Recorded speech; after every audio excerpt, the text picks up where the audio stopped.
So yun, what's up mga sir, yan. So meron naman tayong kunting i-upgrade sa ating smash. Yan, kinalnash. Marasigan, yung ano, smash natin. So bali tanggal yung lahat ng cover niya. Tanggalin natin. Yan, kunting upgrade tayo. So bali yung i-upgrade natin sa kanya is remote. Remote na pwedeng magpaandar kahit medyo malayo ka, yan. So bali nagkabit na ako nito dati. Yun kasi nasira na, parang nawala yung remote. Goods pa sana yun, kaso yan, tinanggal ko na yung dating yun. So ngayon magkakabit ulit ako. So yun na muna, pinaka-upgrade naman natin ngayon na konti. Gagamitin natin palang brand. So papakita ko sa inyo yung brand.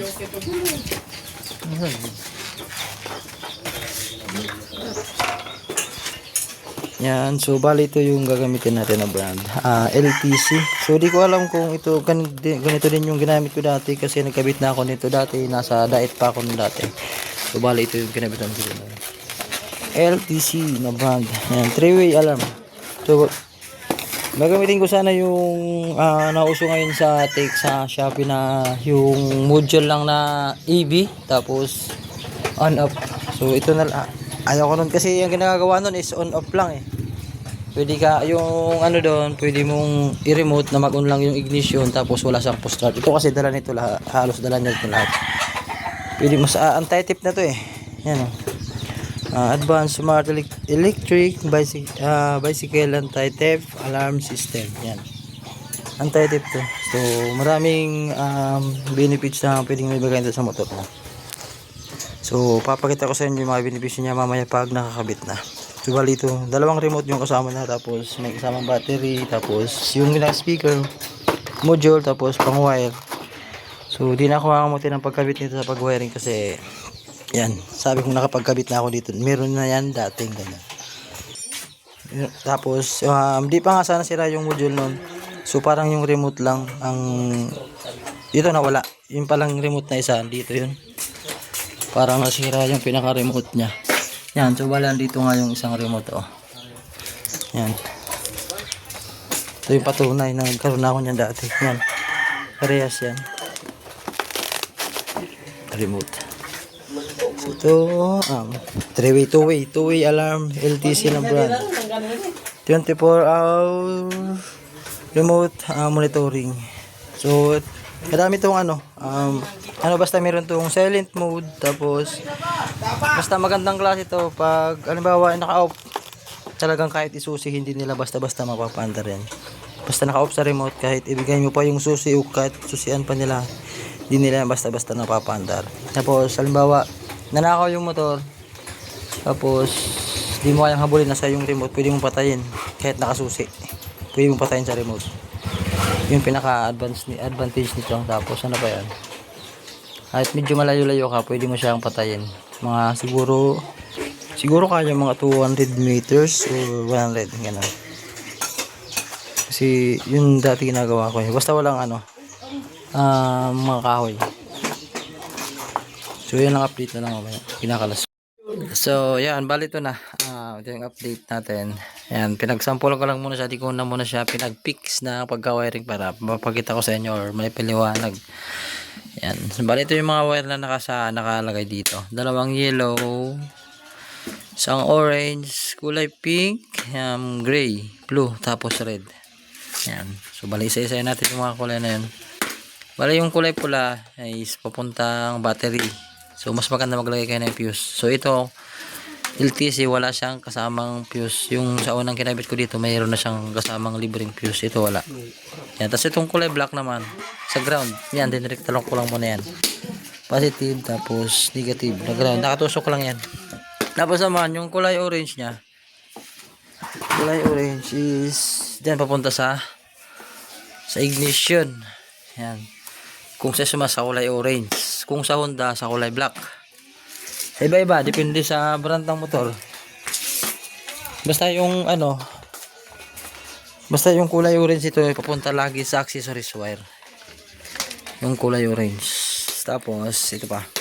Ito naman kulay blue is papunta dun dito sa push button. So dito na ako naglagay para mas malapit. Bali ipipix ko na lang to dito. Sinuksok ko lang yan, nakasuksok lang dun sa push start. Tapos ano pa yun, yung kulay dilaw. So itong kulay dilaw na to is parehas lang naman yung labas nito. Itatap nyo lang to doon sa ano, signal light kabilaan, para pag halimbawa nag-alarm siya, magbi-blink yung signal light, yung yan. Basta doon sa signal light ilalagay sa accessories wire din. Ano pa yun, kulay gray. Kulay gray naman doon sa, ito yung pinaka-kill switch nya. Kulay gray at kulay pink, halos isa lang yung connection yan. So ang ginagawa ko nito, isa na lang kinakabit ko. Ito na lang kinakabit ko, yung kulay gray. Yung pink is na wala na, floating na lang yan, ganyan. Pwede naman itap nyo, samain dalawa, pero ako hindi ko na kinakabit. So testing muna natin. Yan. Testingin natin. Tinanggal ko pala yung ano niyan, speaker kasi ang ingay. Yan, lagay ko muna ulit. Yan, so bala lagay natin yung speaker niya. Ito yung speaker niya. So wala yung susi. Yan, dito yung susi. Meron lang tayo itong remote. So yung isang remote, di po natin nilagyan ng battery. Nakabalot pa yan. So ito yung ano niya. Sasabi ko na makapag-post start. Yan. Post start natin. Yan, nag-post start siya. Pwede nyo siyang patayin dito. Yan. Dito. Tapos pwede nyo siyang ilak. Ito pinakalock. Ito lock to. Purpose naman nun, pag sinusian, di siya mapapaandar.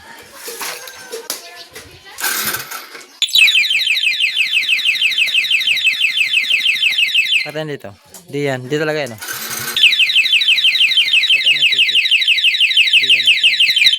Kahit bigyan nyo pa ng susi. Yan. So mamaya natin i-demo ng maayos para pag nakakabit na. So bali fix muna natin to dito. Basta ganun na yung ano, wiring nya. Yan. Fix ko muna. So yun, bali tapos na natin makabit yung ano, lahat sa na-wiring natin yung, yung sa two-way alarm natin. Nakabit na natin yung cover. So yan, medyo ginabi na tayo. Yan o. Dami kasing nakasingit na ginawa, siyempre priority yung iba. Ito sarili to eh. So balang dito yung remote natin. Papakita ko sa inyo yung ano nya, yung mga benefits niya maganda. Yan, ito yung susi. Tatanggal natin yung susi. Walang susi yan. Papaanda rin natin na dito, ito lang gamit natin. Yan o. Yan. Kung makita nyo, sumandal siya nag-un. Sa kuban na sa naman na. Yan, tapos papatay natin dito. Yan, tapos isa pa. Ito pa. Susi mo raw na, pandaran mo. Ito, pwede natin siyang patayin. Na kahit inon niya sa susi, pwede natin siyang patayin dito. Halimbawa, ninakaw, tapos yan, nasusian. Ano, yan. Patayin natin dito, is mamamatay yan. Dito. Tapos, mag-alarm yung motor. Yan o, mag-alarm. Hindi niya mapapaandar yan. Nas, paandar mo raw, Nas. Ito motor. Yan, hindi niya mapapaandar yan. Kahit anong paandar niya, hindi. Kahit sipaan pa, hindi niya andar. Kasi nakaw. Ha? Sige, di antig bakan. Andar yan, pero mamatay. Yan. Oh. Patay, andar. Sige. Yan o. Andar, patay. Yan, ganyan na yan. Hanggat dito, pag inon natin dito, yan. Mabubuhay na yan. Di, kick one, ay, start. Yan. Pasinan natin dito. Yan ang kagandaan niya. Tapos, tumutunog yung isang remote. Yan o. Dikit yan. Dalawang remote kasi yan. Tayo natin dito. Yan, mapapatay natin yan kahit dito. Yun ang ano niya. Itong isang remote naman to is purpose nito. Ano yun? Tumutunog to pag halimbawa yung motor is may gumalaw or gusto magnakaw. Ito naman purpose nitong isang to, halimbawa parking or tinago yung motor, pwede mo itong pindutin. Itong sa taas. Yan. Hanapin yung motor. Tapos yan, lock natin. Tapos yan, touch natin. Yan. Yan, tumutunog yan. Tapos tutunog yung motor. Yan. Yan o, tutunog yan. Tumutunog tong remote na to.